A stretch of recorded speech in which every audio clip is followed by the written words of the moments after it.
ఎందుకు అదోలా చూస్తున్నావు?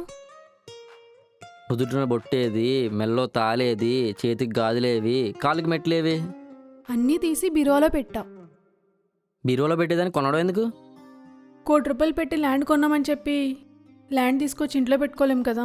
రోజులు గడిచే కొద్దీ దాని వాల్యూ పెరుగుతుంది. వాటిని లోపల పెడితే దాని వాల్యూ పెరుగుతుందా? లాజిక్లు మీకే కాదు మాకు అడగడం వచ్చు. అవి నీ బాడీ మీద ఉంటే నీకు లైసెన్స్ లెక్క. లైసెన్సా అంటే? ఆఫీస్కి వెళ్ళాలంటే ఐడి కార్డు ఉండాలి. అదే కార్ ఆర్ బైక్ డ్రైవ్ చేయాలంటే డ్రైవింగ్ లైసెన్స్ ఉండాలి.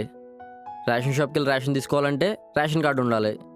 రేషన్ కార్డు అవసరం లేదు, నెంబర్ చెప్పినా ఇస్తారు. ఇప్పుడు నీకు పెళ్ళయిందని తెలియాలంటే అవి వేసుకోవాలి. మాకు పెళ్ళైందని తెలియడానికి మేము తాళి మెట్టలు అన్నీ వేసుకుంటాం, ఓకే. కానీ మీకు పెళ్ళైందని తెలిసేది ఎలా? దానిదే ఉంది, మా ఏడు మొహాలు చూస్తే ఈజీగా అర్థమైపోద్ది. అంటే ఇప్పుడు అమ్మాయిలందరూ రాక్షసులు, అబ్బాయిలందరూ మంచివాళ్ళ? అబ్బాయిలో కూడా రాక్షసులు ఉన్నారు. నా ఉద్దేశం అది కాదు. అంటే ఇప్పుడు ఏంటి, ఇవన్నీ వేసుకుంటేనే నీ భార్యనా, లేకపోతే నీ భార్యను కాదా?